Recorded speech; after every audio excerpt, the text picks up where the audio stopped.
More than 30,000 Arkansans have taken part in early voting during the May primary. Early voting started last Monday, and you can vote early for one more week. The primary election will be held Tuesday, May 20th. The Secretary of State office says participation is stronger this year than in recent elections. Now, with early voting well underway ahead of this month's primary election, Christina Carilla found out folks in Northwest Arkansas finding interesting letters in their mailboxes.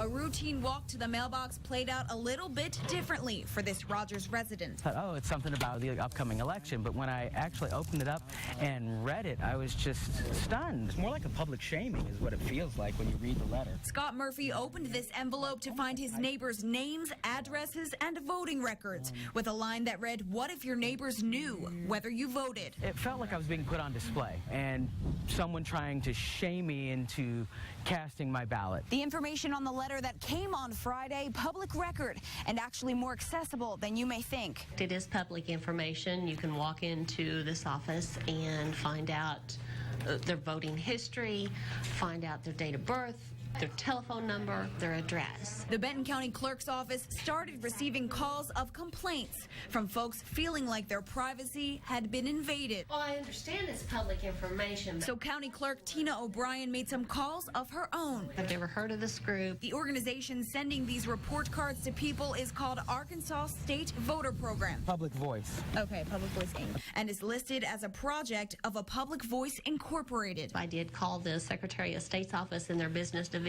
to check the incorporation name, and nothing was located. A return address was labeled on the letter, the 6th floor with no suite number, and a visit to the address revealed no trace of Arkansas State Voter Program.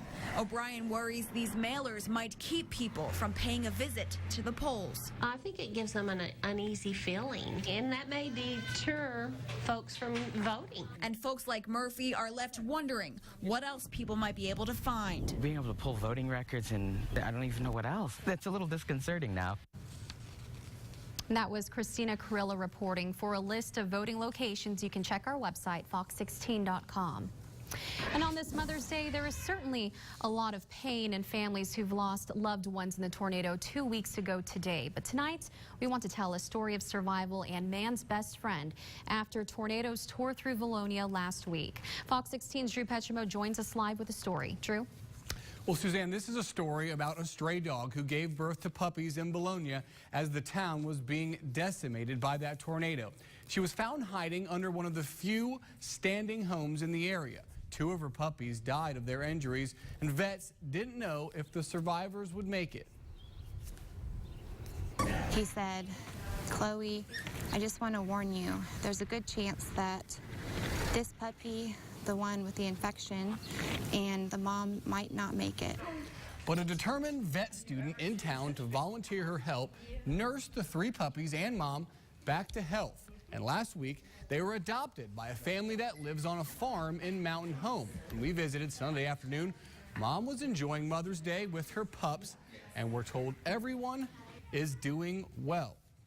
Now, they actually named the mom Mama. They say they're actually going to wait and take some time to name the puppies until they learn a little bit more about them and their personality. But there's dogs out there on that farm, Yeah. a lot of space for them to run around. They're it'll so be cute. I love hearing about stories like this, and we're hearing about a lot of animals out there still trying to find their homes.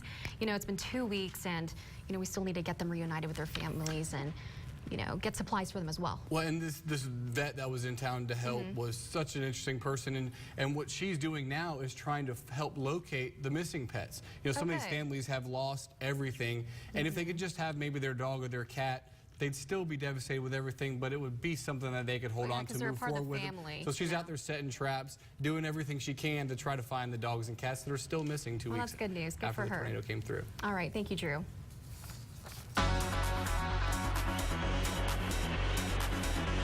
Well, Fox voted and American Idol is safe. Fox confirmed Wednesday the show will be back for its 14th season despite its drop in ratings. American Idol will hold open auditions beginning in June in 15 different cities. No word yet on whether the judges will also be returning. Search teams find the body of the final victim in a hot air balloon disaster in Virginia. The balloon exploded Friday, sending 3 people, the pilot and 2 passengers, plunging to the ground below. Alexandra Field has the latest in this developing story. One of their last pictures posted on Instagram, 2 friends smiling in the basket of a hot air balloon, getting ready for what might have been a great adventure. Another snapshot from their tethered practice flight Friday morning. It was hours before this fateful ascent in the blue balloon. Tried it at 6:30 a.m. but was too foggy. Will go up this evening. #anxiety, writes Ginny Doyle, a basketball coach for the women's team at the University of Richmond. Hours later, spectators at the Mid-Atlantic Balloon Festival in Doswell, Virginia, see a balloon burning after hitting a power line. Visual of the airborne and hot air balloon. Appears to be still smoking, still pretty high in the air. We got a report that the basket has come off, so we're trying to find that right now. Carolina, advise all units. The airborne balloons aren't the issue. We need to locate the basket. Doyle and her co-worker Natalie Lewis were on board the balloon with their pilot. He was taking every effort he could to manage the situation and extinguish the fire. But after a small explosion, the basket and the balloon separated. During the investigation, we will examine the man, the machine, and the environment. Witnesses say as the balloon burned, they saw 2 people jump or fall. And you could hear them screaming, "Please, dear God, sweet Jesus, help us. We're going to die. Oh my God, please help us, please help us."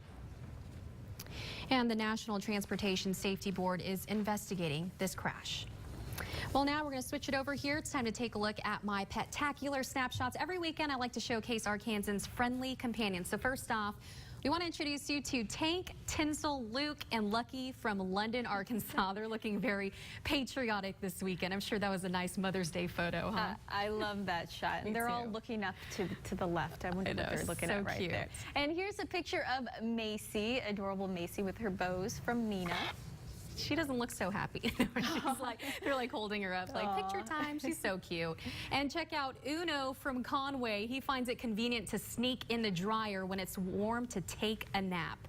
That's a cute warm little place guy right there. And this is Winston Chance, a rescue from Benton, and he loves balls no matter what size. He's enjoying especially the outdoors. that one. That's a pretty big one.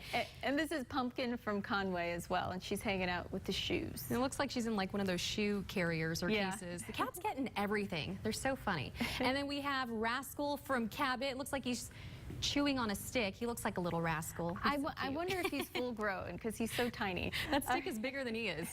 And this is RJ, and he's all geared up for the summer sun, which unfortunately we're not going to be seeing much of that for these next few days. Yeah, I think he may have taken that picture when he saw your last Mothercast the other time.